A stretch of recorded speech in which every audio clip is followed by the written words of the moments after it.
Squirrels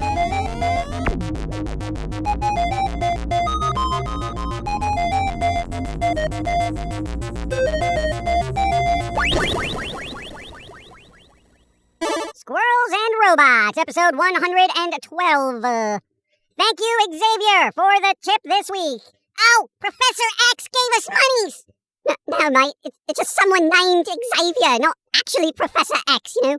Professor Xavier of the X-Men, no, not them, I don't think. No, it's not Professor X, though it's appreciated anyway. Thank you. You know, I don't think I would want Professor X reading my mind, honestly. Dude, no one wants to read your mind. I'd agree. You know, it's all Rule 34 and punk bands up in there, and you know, it gets a little bobbly in there, and you're like, oh, what is this? And wow, that's strange. Where did this come from? And then you're like all angry. And also some J-pop is probably in there. Yeah, a bit. Oh, God. Anyway, John DiMaggio will be returning as the voice for Bender in the upcoming Futurama series on Hulu. For those who don't know, there was this big issue about money, self-respect, etc., and they met some sort of financial agreement. How much? I don't know, but that would be interesting to see. I mean, since money was such an issue here, it would be enlightening for the masses to see what a good voice actor gets paid, you know, for self-respect. I can guarantee it's probably more than we make for the year. Well, we just get our taxes, so when someone finds out those numbers, let me know. I say we don't worry about anything and just eat pizza, because it's great. Anyway, stuff is moving along, of course. The usual politics, world at war, and all sorts of other human idiocy seems to be going on. So, let's talk about something else not dealing with human idiocy, which is really difficult. There's been some more rumors of a Beetlejuice sequel running around. Again, Brad Pitt's, Plan B studio was kind of looking into it. So, that's where the rumors are now. Brad Pitt's Plan B studio wants to do a Beetlejuice sequel with Michael Keaton and Winona Ryder.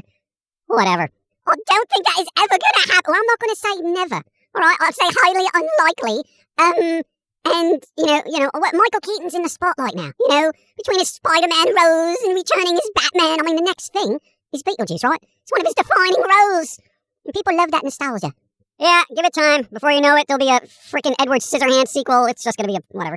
The writer for Scream 2022 is looking to try to, I don't know if it's a reboot or whatever, but basically they want to put their pen to the Friday the 13th and Nightmare on Elm Street franchises. So, we'll see. I would actually like to see a really good Nightmare on Elm Street, but I still want Robert Englund because he's the defining Freddy Krueger, and I want it's Freddy Krueger. What did I say? Well, you said Freddy Krueger. What? No, I didn't say Freddy Krueger. I said Freddy Krueger. Oh, God, this is going to be a bit. Can we move on? I just want a really good reboot of all those goods. Okay. Let's see. Crunchyroll absorbed Funimation, so everything that was on Funimation is now on Crunchyroll, which is owned by Sony, who seems to edit some of their content for Western audiences do not like. Yeah, well, people keep buying it, so enjoy your middle-of-the-road crap. New Pokemon game comes out soon this year. Yeah, there's news of a new Pokemon game coming out, and of course, the internet took hold of one of the starter Pokemon and dubbed it Weed Cat. That's funny. Is it, though? I mean, come on. It's like, no matter what it is, the internet just messes it up. Well, I mean, the internet is not a place for nice things. Yep, this is why I barely use it anymore. And speaking of stupids, apparently TwitchCon is going on this year for some godforsaken reason, as everyone believes everything is back to normal. Yeah, you know, it's like, seems some Asian countries are kind of having a flare-up, right? And that usually sets the trend, right? And then it happens in Europe, and then it eventually makes its way back to the States. Yeah, so, expect crap to hit the fan in about 4 to 6 weeks. Go outside while you can. Oh, I hate that poop fan. Gets it everywhere. I mean, I guess we'll see what happens, but I'm one for staying away from conventions whenever possible. I mean, people generally get sick when they go to a convention during non-pandemic years, so this is gonna get dicey. Speaking of Twitch, every streamer is playing Elden Ring, so now I don't know who to watch, as it's all reruns! Well, one of the people we watch when we can is Cheryl _Psychora. They're actually doing a fundraiser all this month for multiple sclerosis. I would support that if you have the extra money.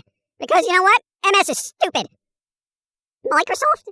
No, my God. I upgraded to Windows 11 and I'm fine. Anyway, so check them out. I will put a link in the description if I remembered. You are terrible with that! Yeah. Let's see.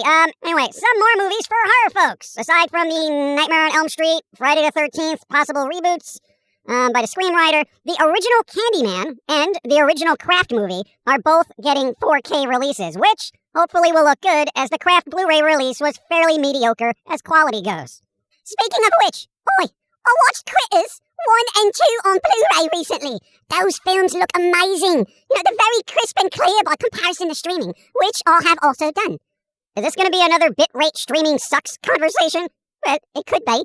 Yeah, okay, I know. Blu-rays and 4Ks are better quality than streaming, but guess what? No one cares. People care about convenience, not quality. That's why fast food exists. Well, that's sad, isn't it? Like a Blu-ray, right? Yes, I know. Blu-rays are roughly 25 to 50 gigs. Easy. While streaming is like 6. There's a loss of quality, bitrate, etc. I know. Yes, but that's the public. Dude, the public has been brought up on low-res, poorly shot YouTube videos for the last decade. They don't care. It is sad but true. They have been brought up on videos that have more artifacting than an archaeological dig. Oh, that's actually, wow, comparison with this one. Every once in a while you come out with something that's, clever. I try my shoes on every day, and sometimes they fit. And you lost it there. It's gone. Oh, God. Moving on. Heavy Metal, that old animated weird cartoon, is getting a 4K release, with Heavy Metal 2000 finally getting a Blu-ray release. So those into that type of animation, keep an eye out. Everything Star Trek has been pulled from everywhere and is now stuck on Paramount Plus. Everything Marvel has pretty much been pulled from everywhere else and put exclusively on Disney Plus. And the streaming wars continue, leaving your average viewer screwed. That's a wrong dude, in my opinion. But, conglomerates and all that. Sony buying up anime. Disney owns almost everything, and more content blocked beyond paywalls. It's just, I feel you two are very unhappy with the state of the world, and should be cookies in your mouth. Yeah, well, mate, global pandemic half the world is ignoring. Europe is all sorts of volatile right now. Climate change, not much to be happy about, mate. It's a downtrodden kind of time to live in. Yes, but I watched The Mandalorian, and Baby Yoda was cute. Oh, God, stop. The Batman releases this week, so hopefully that won't be terrible, but much like everything else, I'll wait until I can stream it, as I'm burnt out on the Bat. Franchise fatigue, that is. Star Wars syndrome. Yeah, dude, everything gets overhyped to the point of me not caring anymore, and it's so tedious talking about it, so whatever. I wish there was less marketing for things, as I feel there's too much things being said about things that I probably won't watch or might watch, but then don't watch because everyone spoils it and it's unfun forever like Star Wars. I don't know, folks. Are you all just as fed up as I am with the constant news cycle? Even simple things like movies and music have become oversaturated, over-sensationalized, and I can't be the only one who's like, yo, can y'all just make a movie, send me a text about it, and then leave me alone? All right? I don't want political race issues in my movies. I don't want woke messages being thrown at my face in my music and videos and everything. It's like, yo, I get you're all super socially conscious. Guess what? I'm already there, okay? People, start making content for, maybe the rest of us that are actually civilized human beings. If you're trying to deliver a woke message to people that are freaking stupid, it ain't gonna work. They're dumb. They're entrenched in their views. You think you're gonna change their life with some kind of social commentary embedded in Star Wars? Get the hell out of here. Not gonna happen. Make good content. That's it. And maybe ease up on the marketing. It's too much. I don't think marketers think there's such a thing as too much marketing. Yeah, but come on, like The Batman. I saw a trailer, was like, hey, I'll watch it when I can. But then it was like, hey, there's another 12 trailers and constant speculative articles, promoted tweets, posts, behind-the-scene pics. You would not believe what we learned about The Batman. Articles, blogs, VODs, interviews, YouTube videos of idiots speculating and or spoiling every aspect of the film because they torrented a script and decided to spill the details, merely for views. Oh, and there's that bat pizza they have at Little Caesars, which is just stupid, alright? Boy, Michael Keaton had a burger commercial tie-in back in the day too, which was stupid. Listeners, when does all this crap stop? My God, when does media become good again? Or are we at the point where industry is just making middle-of-the-road content and then hyping that lackluster product is actually the product? It's like they hype it to the point of giving it this perceived greatness in the minds of the dim-witted masses. Because there's been games, movies, and all sorts of stuff that have been hyped for years before it's released. And by the time it's out there, I don't care. Maybe it was always been that way. A lot of marketing for something that was terrible with a few artsy things kind of getting successful too every once in a while. Yeah, but that's the other thing. Games now, especially indie ones, are attempting to tie in some deep, meaningful crap in a standard platformer in an attempt at passing a mediocre game as some sort of eye-opening artwork of self-discovery. No, not buying it. Maybe those games are really trying to be meaningful? Yeah, well, try harder. Alright, I've said this before, but it all just comes off as some lame attempt to make brain-dead gamers feel enlightened because they played some generic platformer with quote-unquote heavy subtext. Give me a break, alright? You want heavy subtext? Make a visual novel and spare me the roguelike jumping around BS. Salty today, this one. No. I'm more fed up than salty, okay? I kind of want to discover something new and fresh, rather than having mediocre content being shoved in my face 24/7 with a crowd of hollow minds behind it, dumb enough to buy into it, telling me it's the best thing ever and you gotta like it. If you don't, you're an intolerant prick. You know what? Maybe it is the best thing ever, but to you, because you have a limited view of the world. You haven't been exposed to enough art. And, speaking of limited, American anime voice actors. How about you dilute the talent pool a bit, okay? I watched a Comey Can't Communicate English dub, and the cast is like the same 4 people they use in every English dub of an anime. Get new voice actors. It's frankly freaking embarrassing hearing the same exact mid-range or high-pitched voice actor doing the same shtick for literally every character they play. I mean, it's not like everyone can afford John DiMaggio. No. It's like they just toss them in a booth and say, hey, be an annoying, cringy, high-pitched character for 2 seasons. And I don't know if it's the voice actor's limited range or the director's limited interpretation of those characters. But it is just awful. Well, English voice actors for anime tend to be pulled from a rather small pool of talent, while Japan has quite a large roster of voice actors to pull from by comparison. Yeah, well, it shows. Fix it. Maybe it's a money thing, kind of like when they do government contracting, it's the lowest bidder gets the job.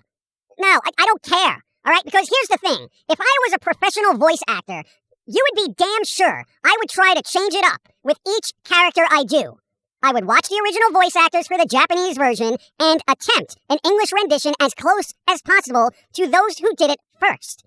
They did it that way for a reason, all right? Or maybe they just tell English voice actors to sound like that so Japan can laugh at them later. And they all sit around and get high on the couch and they're like, oh, let's watch the English dub of this anime and laugh at them. And they just point and laugh in a cloud of smoke going, Oi, I would not doubt that. Make Americans look foolish. Well, whatever. Either way, I've heard fan dubs better, okay? Fix it. And start paying voice actors money, all right? Please. Not for nothing. If it was a project I believed in and my voice was suited for it, I would do it for free, okay? Because I would try to bring the best quality I could for the people who have to watch and listen to whatever they're viewing. I can't just, my God, whatever. They have jobs. Congratulations. Well, think someone needs a bagel and cream cheese. You're damn right I do. Stupid planet, everything you do makes me angry. Would you like to watch something with Baby Yoda in it? Yeah, a blender. Wow. I'm out. Later. Okay, good day, everyone. Thanks for putting up with this rather salty podcast. Salt is fun when you add it to food, but itself not so much. Right, later, everyone. Well, great. Another week, another podcast where I have no real input. Fantastic. Quiet you. We're having problems here. We're all angry. Whatevs. No, but seriously, we need better anime English dubs. Please. Pull some of those actors from video games and toss them in there, Get some competition going. Up your games, mate. We can tell. We can hear. You're all sounding the same. All 6 of you.